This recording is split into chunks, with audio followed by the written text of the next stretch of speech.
made death a messenger of joy to thee. Why dost thou grieve? And there's more to the quote, but just in that, saying I have made death a messenger of joy to thee, meaning to us, why do we grieve? And I just find that so perplexing, in the sense of like, it's so contrary to what we're taught socially in our culture as to what death is.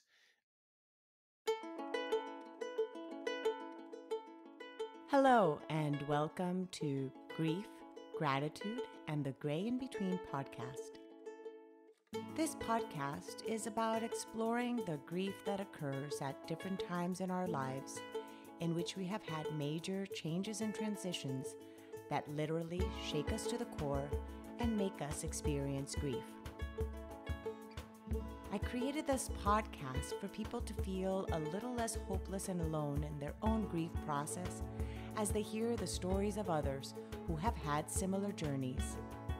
I'm Daniel Rinaldi, your host. Now, let's dive right into today's episode.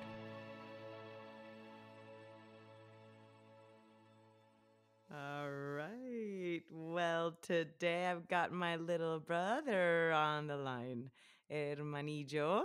So hermanillo means little brother, and we call each other a whole bunch of nicknames. So this is Daniel Rinaldi officially, but I'll be probably calling him Danny through the interview because that's how I refer to him, or hermanito or hermanillo. So you guys can kind of know what it is I'm saying when I'm saying that. So Danny, welcome. Thank you so much, sis, Ken, big sis. Yeah. I'm trying to think of all the nicknames I I know. have for you. Well, you don't, yeah, big sis, Kendris. hermanota, kendris, yeah. I make them up It's on the spot. you do. Yeah, it's funny how in our culture, at least in Colombia, some of the nicknames that we make are sometimes even longer than the name itself. In Yeah, you know, like in Kendrus cheese. yeah, or kendrifera, yeah, like Yeah. so yeah, so all these like longer names, which is different. I think that in the States, I think, or in English speaking cultures, it's usually like the shortening of a name, but at least not in our culture. It's usually it can be longer than the actual name. Anyway, I'm so happy to have you, hermanillo, and it will be a very, like I just said right before, chillaxing conversation, which sounds really odd, being the fact that we're talking about grief, but I just want it to be a casual conversation about the topic, and just because I think we have a whole bunch of stigma around grief and death. And I really just want to change that stigma and make it be something that people talk about more openly without it being something so heartbreaking every single time the topic comes up. Would you agree? Yeah, definitely. I'm all for it. Okay, cool. So, Danny, just as we kind of just set the stage here, just tell us a little bit of where are you living right now, just for the audience. Yeah. So I'm living in Bogota, Colombia. Very cool. All right, so you are a dad of two, That's right. husband to one, Yeah, I think just husband to one. husband Definitely to one. dad of two. Of a 6-year-old and a 4-year-old. Very busy time. So we're trying to fit in this interview before the kids get back from school, just as this parenting dynamic goes. We try to fit into the pockets of our life. So, Danny, we're talking about the subject of grief, I want us to talk a little bit about what was your first experience with death and the concept of grief that you recall. Um, well, I don't remember dying. Um, Okay, not your death, somebody else's death. it's like, Not your um, death.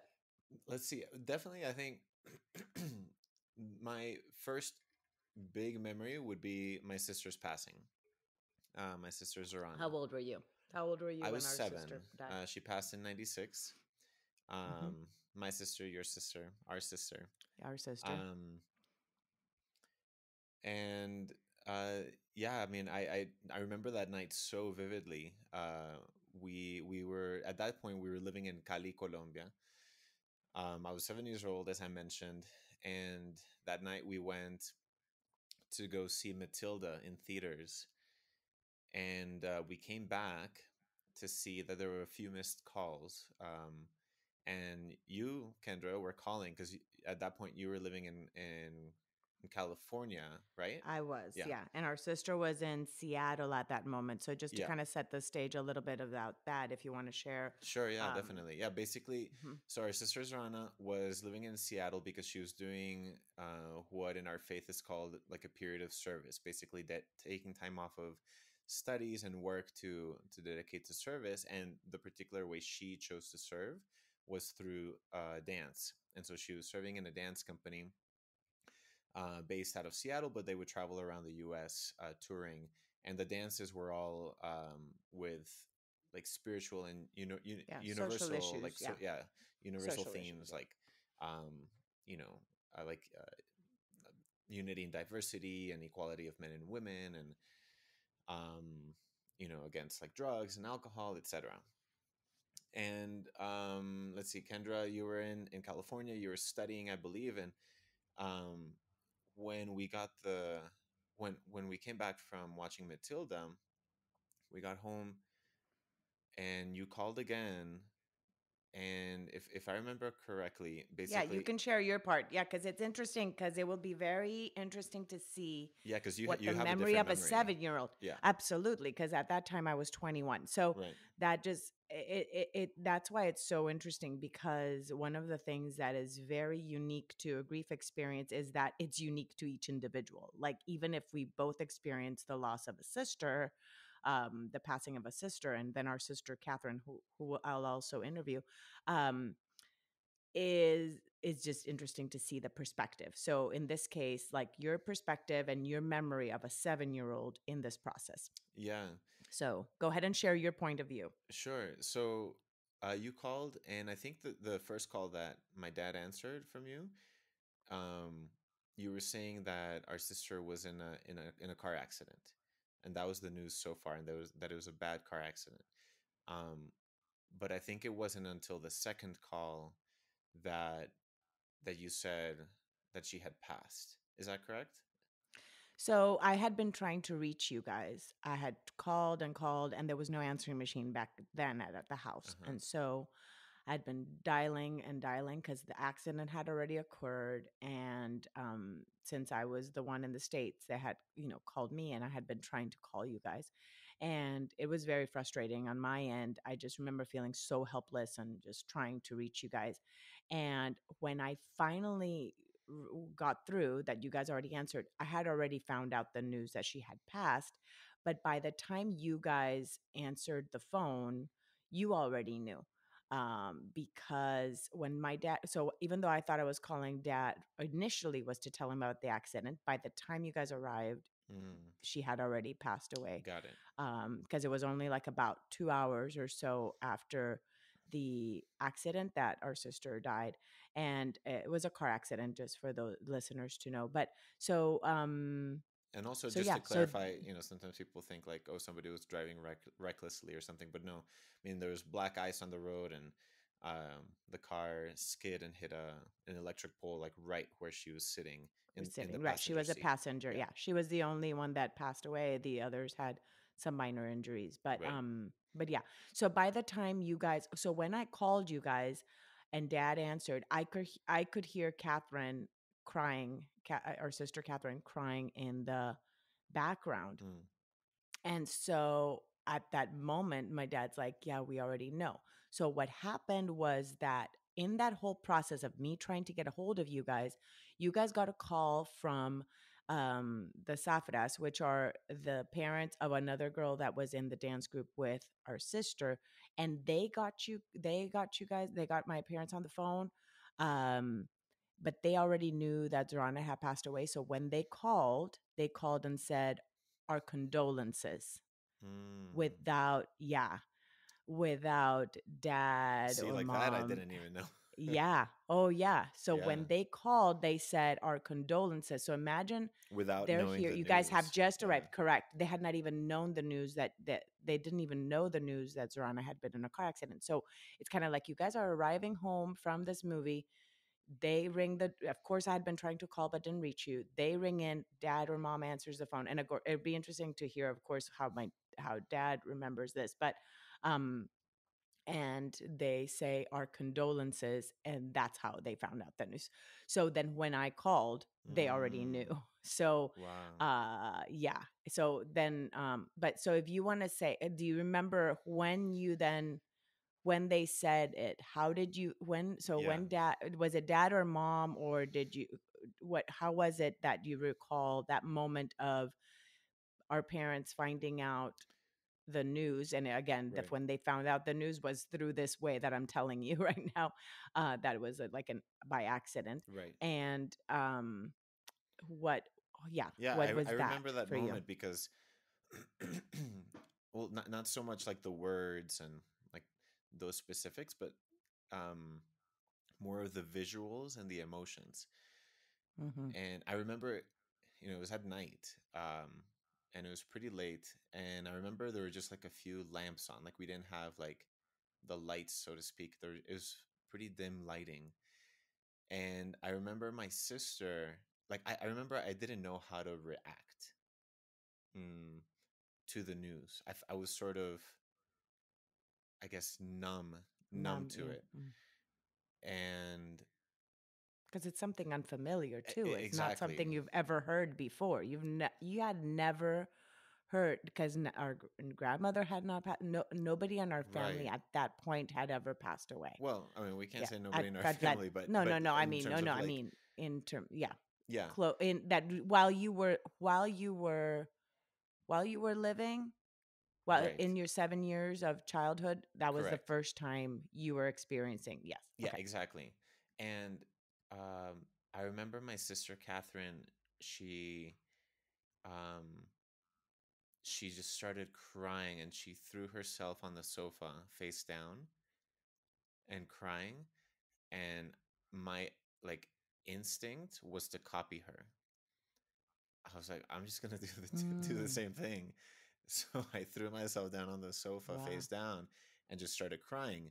But it was more out of a mimicking reaction rather Mm. than a natural one, if that makes any sense. Yeah, yeah, yeah, yeah. You were copying a behavior because it was what is around.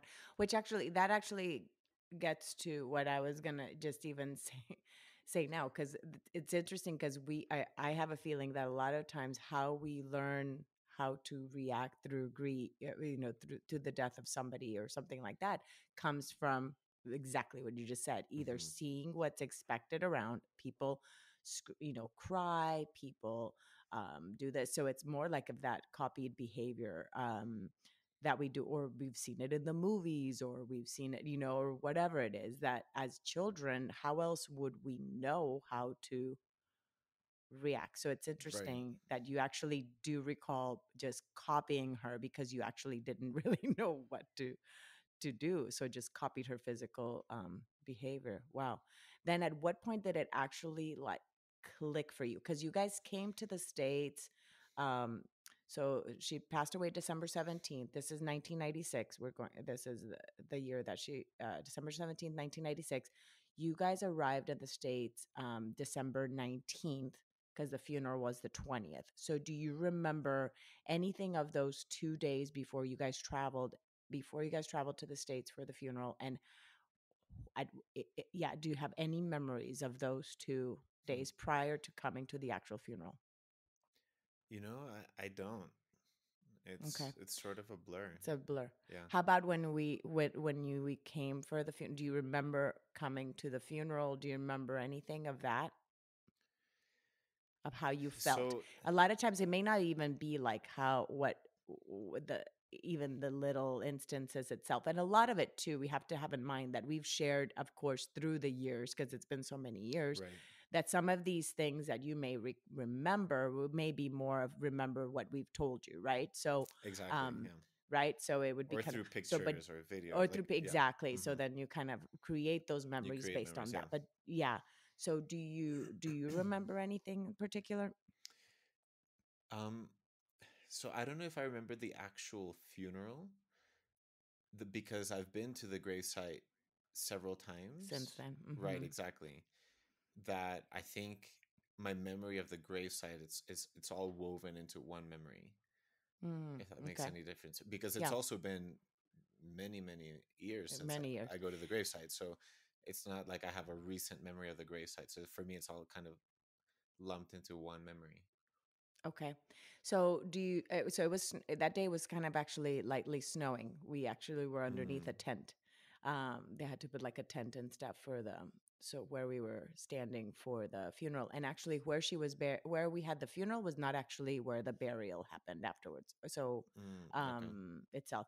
But the like where we had like the ceremony and the and so forth. But even that is sometimes also, even as me as an adult, I still recall that more like of a movie, watching a movie. Mm. That's kind of how I remember a lot of it. And since I was there before, like the memorial, that kind of, I remember it more like of a movie. But But I want to, sorry if I yeah, can ask you a question yeah, about that. yes. Um, just to like switch You're roles gonna briefly. swap the, yeah, Yeah. you're gonna switch the, yeah, of course, since you have your own podcast now. Welcome to And my podcast. go ahead. Mine is called Gratitude and Grief and everything in between. Oh, It's swap it? swapped. Yeah. You're gonna swap it? Okay. um, no. So you said it's like a movie, but like, do you think that was purposeful? Like, were you trying to separate yourself to not like emotionally connect?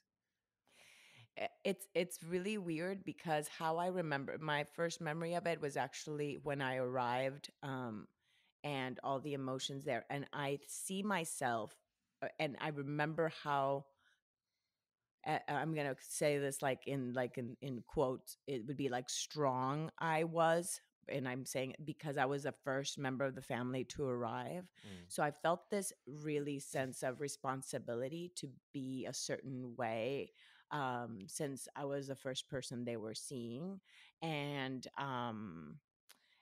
even just the because we had a memorial on the 18th, so which I was the only member of the family there, because you guys were still trying to get all your paperwork and all that kind of stuff together to be able to fly, because you didn't have an ID that was needed after you turned 7. Like you need an ID to be able to travel out of Colombia, so your ID had not been processed yet, so that even all that paperwork, all of that had to be done in those 2 days before you Oh guys wow. traveled. There's a whole like bunch of things that happened in those 2 days of the amount of support that you guys had from the community there, which could be for a whole other podcast. But anyhow, so yeah, so I think that in that memorial, like when I even see videos of that, or it's as if I had extra help. It's as if I had her there alongside me, helping me in those moments. Like I really truly felt so supported by Zorana during that time. Mm. That energy and that support. So when I say that it was like as if it was not even me, it's because I can't even imagine um being able to personally have the strength that I did without it having been either by her help or the grace of God. I really do truly believe that in terms of, just how I reacted. But for you, so I want to go back again. Hmm. Let's swap again, Yep. mister. Don't Switch. be hijacking my podcast here. uh, Another day we'll do it that way, and that way we can share my side of the story. I'll invite you as a guest interviewee or interviewer or interviewer and I'll be the interviewee. So then what I don't know if you remember, but after the funeral we all went and hung out at the house where Zorana at the host family where she was at. Do you remember Yeah, any of that? that Okay. I do. So At the yeah, okay. Schneiders. So exactly, at the Schneiders. So we were there with a few of our close friends, family friends that we had grown up with that also came to the funeral. Do you remember what was the feeling? And so was it somber? Was it happy? Was it what do you remember that feeling? Huh. I mean, yeah, I Or guess what we I'm did? Do you just remember trying. what we were doing? I'm just trying to tickle my Your throat. Okay, my so brain a to little your bit, but I mind. think So definitely we a were doing a lot mixture. of games. Yeah, so Yeah. we were doing a lot of games, and we were Yeah, I actually remember there was a lot of doing laughing. playing. We were laughing a lot. We were just like all just hanging out and enjoying the company, and all of us just really bonding over this. There was of course the heaviness that we had just had the loss of Zorana, but at the same time, just really being present with each other and all of us just laughing. So it's interesting because intertwined with that, with grief, there can be little snippets of joy in that process, and that's, I think, for me, what I recall so well in that moment of the funeral. And Mm, then that also translates, and we'll kind of fast forward in just a bit to our mother's passing, but because that's also intertwined, since this process is not. But I want to say something that I recall you saying that really really struck to me, and I don't know if you remember this, mhm, but we after being in Seattle, because that's where our sister was buried, we went to California, and we were hanging out. We were at, because that's where I was living with our grandmother, and we were all sitting at the dinner table, and you said, and you said this in Spanish, but we're finally all together because Zorana's here with us in spirit. And I remember it being, I was just like crying mm, and happy at the same time to see that purity of heart, that you really truly, there was like not really the aspect of really missing her, because it was somehow as if your the innocent soul of the 7-year-old yeah, really understood that there was no real difference, um because she was still there.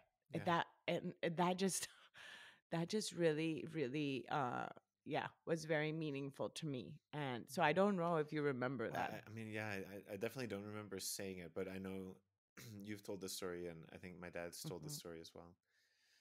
Um, yeah, I don't know what else to say in terms of like that, but Yeah. I do like what I can say more in terms of like you asked at one point, I didn't answer, like as to when it clicked for me Hmm. that Yeah, when did it click? that she Yeah. had passed, and I don't think if per se there's ever been like a click. I mean, I don't know. I think that click definition can mean different things for different people, but I've seen it more of a process. Um, and I think some people might describe that click as like, oh, I got it. She passed. Now I'm sad. Now I'm grieving. I don't know. I don't know if it's been like that for me. It's just been more of an accepting process. When we do get to talk about more of the present, just in the past few months, I've felt more connected to her, to Zorana, than ever before. Hmm. You know, That was at 30 yeah, years share a old, little bit of that. after Yeah, but after it was also 24. because Uh-huh. but it was also because you started a compilation of all these videos Exactly. that we were digitizing, Yeah, and can you I share turned about into that? like, yeah, absolutely do, because that So was really a big turning point. So this is however many years, 24 24, years 20, later. yeah, 20, 20 23, something like that. uh yes. So basically,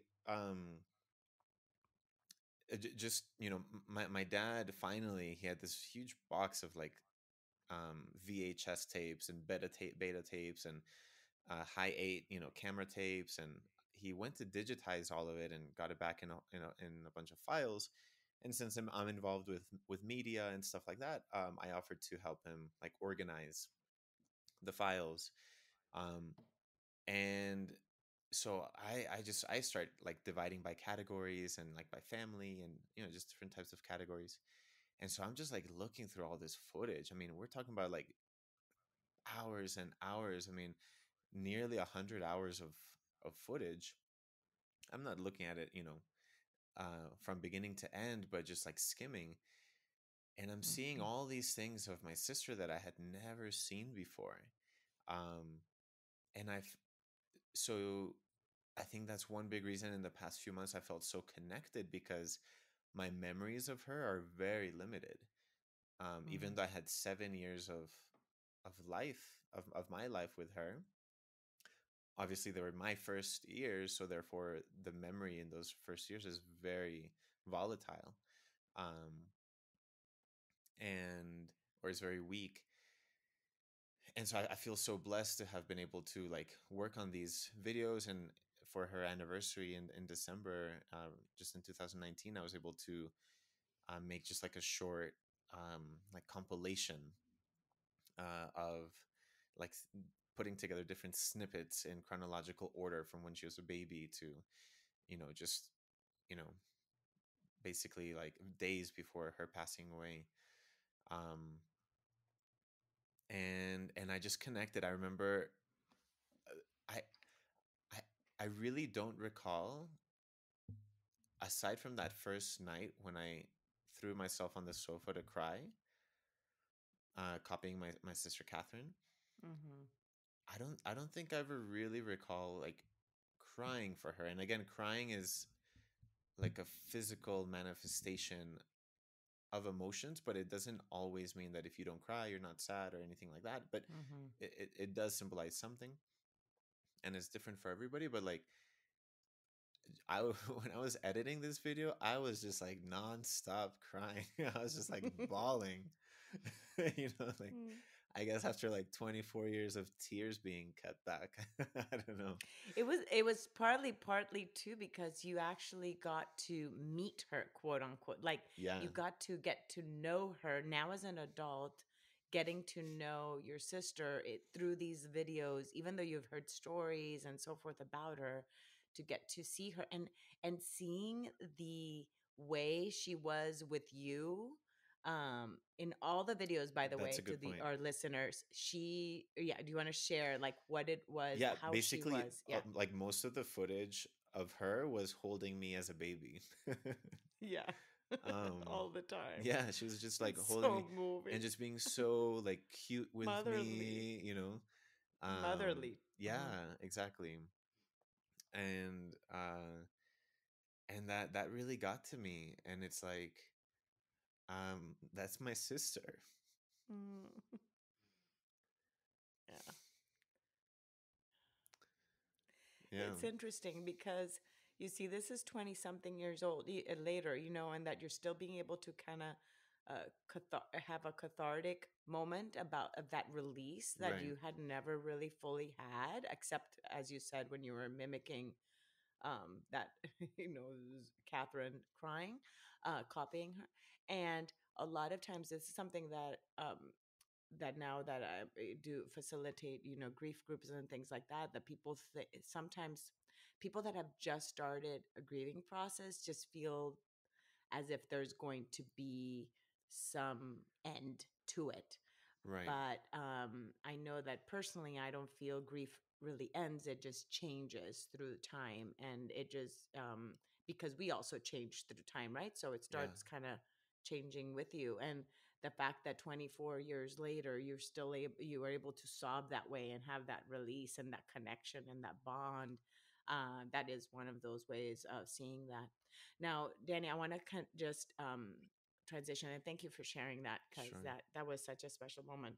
um, Regarding if you want to share a little bit about your beliefs about death, what you grew up believing about death, and maybe how that translates a little bit into why maybe the grief process is a certain way, Sure. because I want to also touch into then the most recent of our or death, which would be the one of our mom. And so if you want to touch a little bit about that, of your beliefs about what happens when we die. Yeah, definitely.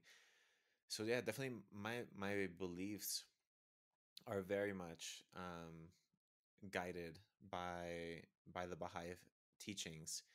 Um, and to give you like one quote that just kind of says it all, there's a quote by Baha'u'llah, who's the founder, the prophet founder of the Baha'i faith, and he says, "I have made death a messenger of joy to thee. Why dost thou grieve?"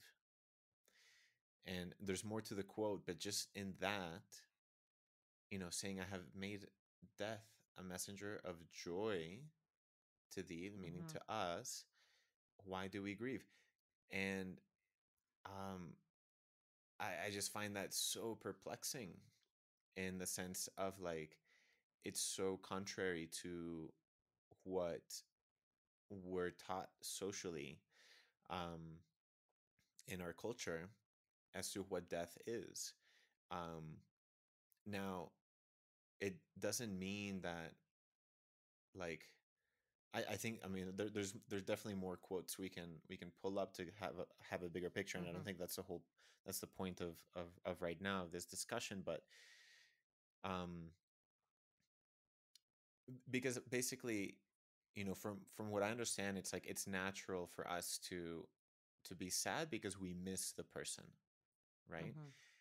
But the going further into what I believe and as to what the Baha'i teachings say is that basically death is a birth into a new life, into a new world. And that world is not a material world like here we are in planet Earth. It's a spiritual world, which is very closely linked to to the physical world, but it also it operates on a different dimension. Mm-hmm. Um, and so here also we're talking about like the nature of the soul, like basically just this idea that as human beings we're not just body, but we are soul, we are spirit, and that is our essence. And in a sense, like while we're on this planet, we're caged in. It's like a bird being caged in and then finally being let out. Or another great analogy that is used in the writings that I love is like the light in the lamp. The light is not attached to the lamp, but it's manifested through the lamp. And if the lamp breaks, or it's if it breaks, the light doesn't disappear. The energy is just transferred elsewhere. And so I really love these analogies that help us understand a little bit better the relationship between life after death, because it's definitely mysterious and we'll never Mm-hmm. be able to comprehend it fully.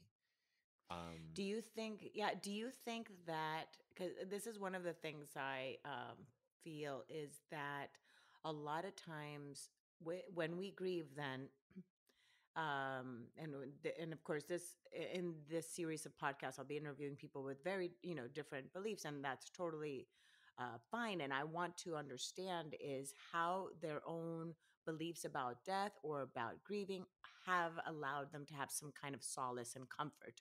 So do you believe that with these beliefs, well I know that I know for me have been a sense of comfort.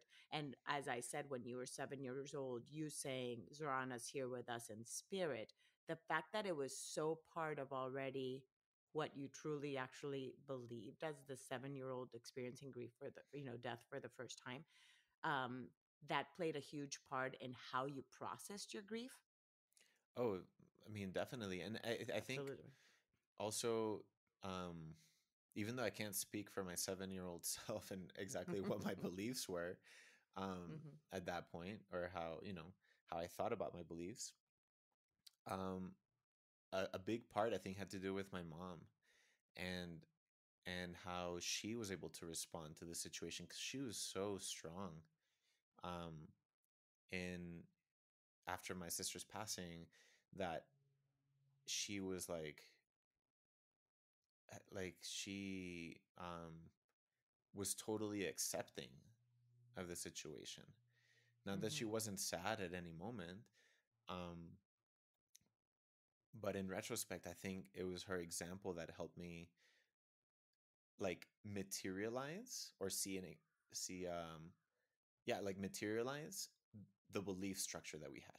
It wasn't just like an ideology, like, oh, like it would be nice to believe that, you know, like death is actually meant to bring us joy because we're being birthed into a much greater world, and in a sense accomplishing our Our life's purpose. purpose, Yeah. Hmm.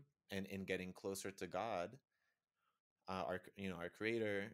And but like I saw that manifested in her, and it like, oh, okay, so it's possible to actually put it into practice. And so I think that that was a guiding principle for me, since then. as well. Yeah. I just remembered that actually that same year, in January of that year, is when our grandmother passed away. Our Mm. mom's mom. Do you remember seeing? Do you remember going to a funeral? I was in the States, so I don't know. Do you remember going to a funeral? I Do you remember the remember funeral. even seeing? Yeah. Okay, you remember the funeral, Mm-hmm. and do you remember even how our mom was? So you see, I just even had forgotten that you had so you had kind of just experienced it in January, and then of our grandmother, and then in December of our sister. But do you remember then how mom was in either in contrast with the people around, or do you recall any of that? I mean, it's not vivid for sure, Mm-hmm. um but I do recall other people, like non-family, being so much Mm-hmm. more sad, Mm-hmm. or being sadder. I don't know what's the Or correct way. expressing, at least Just expressing expressing their the sadness. sadness, Yeah. at least physically, a lot more Mm-hmm. than my mom, where she could like confidently speak in front of people about what had just happened, like Right. almost as if it was nothing, like as if it was just natural, like this is what's meant to happen. Mm-hmm. Yeah, because our mom and our grandmother both shared. They were also members of the Baha'i faith. So our mom since the age of 12. So she had basically been brought up with these beliefs as well. Mm-hmm. Grew up with these beliefs, and so it definitely had a different. She had a different way in how she viewed, and even just in contrast with our dad. And my dad even said this to us. Um, that during that same time period when we were back in the States, we were in the car, the five of us, and dad saying, "You kids are so lucky. You're Mm. so lucky that you've had these beliefs all your life," because dad grew up in a different upbringing and then became a Baha'i later on. So his beliefs about death and so forth of the Baha'i faith kind of it was something he then embraced, but it was not what his upbringing had been. So Mm-hmm. he said it's like he would still kind of that it was kind of like being stuck between what you knew you wanted to believe rather than what you had been brought up to believe, or that society around him had brought up. So it was definitely different for him than it was for mom, who had been brought, had believed this way, since childhood, and for us who had also been, brought up to believe in this hopeful way of seeing death. So that played, I think, an interesting dynamic in how we all grieved based on Right. maybe the how long we'd been. So I know that that you've experienced death since, and I want to talk a little bit about our mom's passing. Now, this concludes part one of the conversation I had with my brother, and part two will be in the following episode. Thank you again so much for choosing to listen today. I hope that you can take away a few nuggets from today's episode that can bring you comfort in your times of grief. If so, it would mean so much to me if you would rate and comment on this episode. And if you feel inspired in some way to share it with someone who may need to hear this, please do so. Also, if you or someone you know has a story of grief and gratitude that should be shared so that others can be inspired as well, please reach out to me. And thanks once again for tuning in to Grief, Gratitude, and the Gray in Between podcast. Have a beautiful day.